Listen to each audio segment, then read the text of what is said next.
Assalamualaikum warahmatullahi wabarakatuh.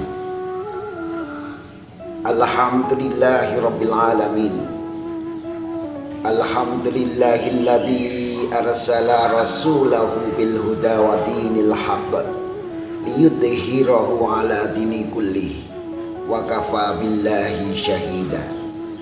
Allahumma shalli ala sayyidina Muhammad wa ala ali sayyidina Muhammad kama shalaita ala sayyidina Ibrahim wa ala ali sayyidina Ibrahim wa barik ala sayyidina Muhammad wa ala ali sayyidina Muhammad kama barakta ala sayyidina Ibrahim wa ala ali sayyidina Ibrahim. Wa qala Nabi sallallahu alaihi wasallam, man tarakas shalah muta'amidan faqad nazalat minhu dimatullahi wa dimatur rasuli. Amma ba'du, hadratal muhtaramin, hadratal akhwadil, masayyikhonal aiza, ulama'anal kurama, para alim, para kiai, para ustadz, para ustadzah, kaum muslimin wal muslimat yang dimuliakan oleh Allah. Alhamdulillahirabbil alamin. Saat ini kita bertemu di penghujung Ramadan, tepatnya di sepertiga akhir Ramadan yang mafhum kita sebut dengan Idku minan nar. Semoga kita bisa memaksimalkan ibadah kita, memaksimalkan Ramadan ini agar kita benar-benar menjadi orang yang idku minan nar. Ma'asyiral muslimin rahimakumullah. Pada kesempatan kali ini saya sampaikan masalah terkait hayya 'alas shalah. Kalimah hayya 'alas shalah lazim adanya dalam bagian kalimah-kalimah yang ada dalam adzan panggilan sholat. Hayya 'alas shalah berarti mari dirikanlah sholat. Karena memang sholat sebuah kewajiban bagi umat Islam, merupakan hal yang tidak boleh ditinggalkan, bagian dari rukun Islam yang kedua setelah kita umat Islam bersahadat. Orang yang meninggalkan sholat, sepakat para ulama, dikategorikan orang yang berdosa besar. Bahkan dosa besar yang meninggalkan sholat dibanding dengan berzina, mencuri, membunuh, lebih besar dosa orang yang meninggalkan sholat. Sholat adalah hal pokok dalam Islam, sebagaimana ungkapan yang kita sering dengar, Ra'sul amril islami wa amuduhu as-sholat. Pokok dari permasalahan Islam dan yang menegakkannya adalah sholat. Saat ini kita banyak jumpai di sekeliling kita, di sekeliling keluarga kita, di sekeliling masyarakat kita, banyak orang yang mengaku Islam tapi hanya Islam KTP-nya saja. Mereka orang Islam tapi sholatnya bolong-bolong. Mengaku orang Islam tapi melaksanakan sholat sehari semalam hanya satu kali. Mengaku orang Islam tapi melaksanakan sholat dalam satu pekannya hanya sekali, yaitu sholat Jumat. Atau bahkan sangat keterlaluan, mengaku orang Islam tapi hanya melaksanakan sholat 2 kali dalam setahun, yaitu Idul Fitri dan Idul Adha. Kaum muslimin yang dirahmati Allah, barang siapa meninggalkan sholat dengan sengaja, maka sungguh mereka lepas dari tanggungan Allah dan Rasulnya.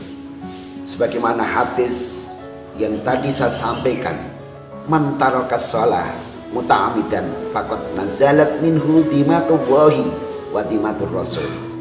Barang siapa meninggalkan sholat secara sengaja, maka dia telah lepas dari tanggungan Allah dan tanggungan Rasulullah Muhammad SAW. Bahkan dalam ayat Al-Quran, yang ayat ini ditujukan untuk ditanyakan kepada orang yang masuk neraka. Bunyi ayatnya, masalakakum fis saqar qalu lam naku minal muslimin. Apa yang menjadikan kamu masuk neraka Saqar? Jawab mereka, lam naku minal muslimin, karena saya tidak termasuk orang yang melaksanakan sholat. Kaum muslimin, muslimat yang dirahmati Allah. Selanjutnya kami sampaikan hadis yang diriwayatkan oleh Fatimah Zahra, putri Rasulullah Muhammad SAW, Nabi besar kita. Satu waktu Fatimah Zahra matur bertanya kepada ayahandanya, ya Rasulullah, bagaimanakah petaka bagi orang yang meremehkan sholat, baik laki-laki maupun perempuan? Rasul bersabda, barang siapa meremehkan sholat, Allah akan menimpakan mereka tatkala ketika masih hidup atau akan meninggal dunia, dalam kubur, dan setelah bangkit dalam kubur, dari kubur, yaitu hari kiamat. Petaka yang pertama, ketika masih hidup, yang pertama, Allah menghilangkan berkah dari umurnya.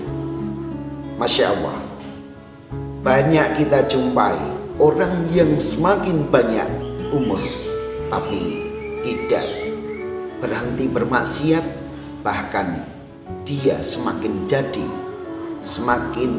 terus dalam bermaksiat kepada Allah Subhanahu wa Ta'ala. Ini katakan umurnya tidak berkah. Yang kedua, orang yang meninggalkan sholat, Allah akan menghilangkan berkah dari rezekinya. Rezeki yang berkah akan selalu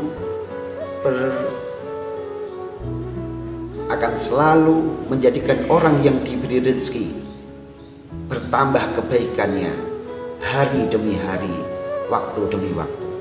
Tapi kalau rezekinya itu tidak berkah, maka bukan menjadi tambah kebaikannya, tapi bisa jadi tambah berlaknat, bermaksiat kepada Allah Subhanahu wa Ta'ala.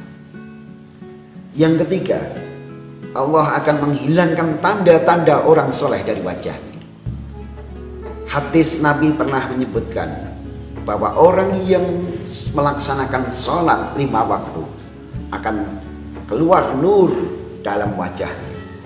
Tapi ketika ia meninggalkan sholat, maka Allah menghilangkan tanda-tanda orang soleh dari wajahnya.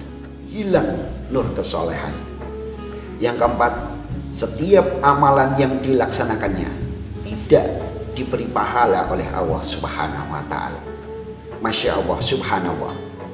Kita beramal, kita melaksanakan sholat, kita berpuasa, kita berhaji, kita bersedekah, semua semata hanya mendapat ridho dari Allah Subhanahu wa Ta'ala serta balasan dari Allah Subhanahu wa Ta'ala.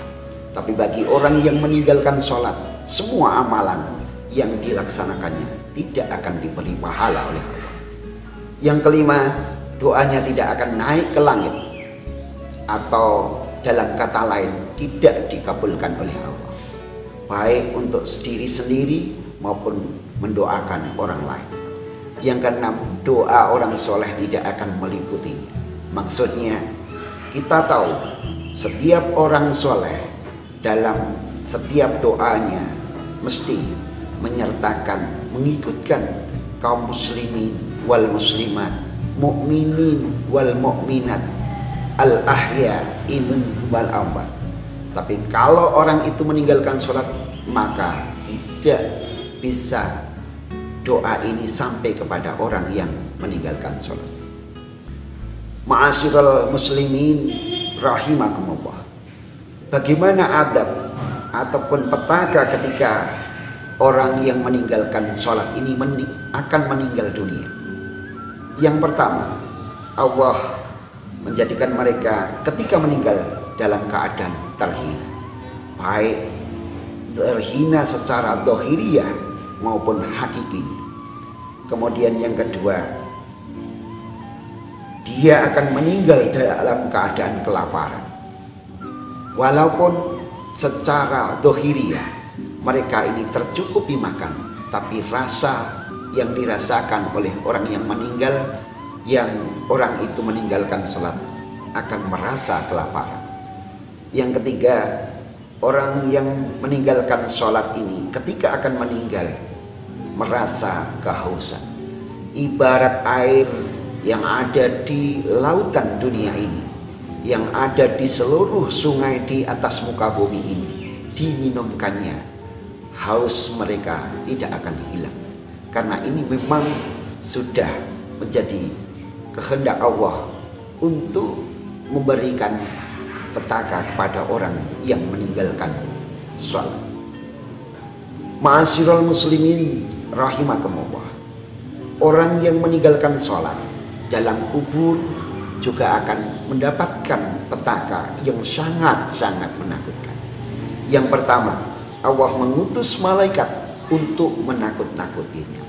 Kita tahu bahwa ketika manusia mati, kemudian masuk dalam liang lahat, dikuburkannya beberapa saat setelah keluarga orang yang menguburnya kembali dari makam penguburannya, akan datang dua orang malaikat Munkar dan Nakir yang akan menanyai.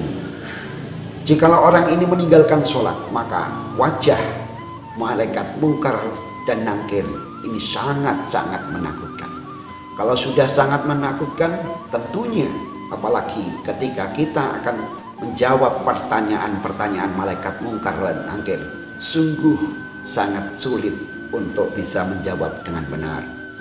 Kemudian yang kedua, kuburnya akan terasa sempit. Bahkan dalam hadis disebutkan tulang-tulangnya akan hancur, tulang-tulangnya akan remuk karena sempitnya kubur. Adanya hanya kegelapan yang menyeliputinya. Kemudian bagaimana orang yang meninggalkan sholat setelah bangkit dari kubur atau di hari kiamat nanti? Yang pertama, Allah menyuruh malaikat yang akan menyeretnya dalam keadaan tengkurap dan dengan disaksikan oleh seluruh makhluk yang ada. Yang kedua, akan dihisab dengan hisab yang sangat berat. Mestinya hisab ini adalah menjadi tantangan setiap kita, karena hisab ini akan mengupas, akan mengungkap apa saja yang kita lakukan selama hidup di dunia ini, baik yang buruk maupun yang jelek. Tapi bagi orang yang beriman dan mendapatkan syafaat, insya Allah hisabnya akan mudah. Sebaliknya bagi orang yang meninggalkan sholat, hisabnya akan sangat berat.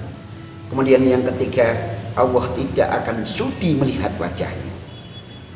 Ma'asyiral muslimin, bahagianya orang yang beriman, apalagi dalam hadis terkait dengan puasa, itu ada dua kebahagiaan orang yang beriman yang melakukan puasa. Yang pertama, ketika datang waktu berbuka puasa, dan yang kedua, ketika orang yang berpuasa itu ketemu Allah Subhanahu wa Ta'ala. Namun bagi orang yang meninggalkan sholat, mereka tidak akan melihat wajah Allah nanti di yaumul akhir. Dan yang terakhir, Allah tidak akan mensucikannya dan baginya siksa yang sangat berat. Ma'asyiral muslimin, orang yang masuk neraka bagi orang yang iman itu adalah sebuah upaya penyucian dosa-dosa dari mereka yang pernah lakukan di dunia. Namun bagi orang yang meninggalkan sholat, walaupun dia masuk neraka, tapi Allah tidak akan mensucikannya Subhanallah, Masya Allah, na'udzubillah min dzalik. Demikian ma'asyiral muslimin, sedikit yang saya sampaikan terkait dengan tema hayya 'alas shalah. Semoga bermanfaat. Kalau ada kesalahannya, mohon maaf yang sebesar-besarnya. Walafu minkum wallahul muwaffiq ila aqwamit thoriq. Wassalamualaikum warahmatullahi wabarakatuh.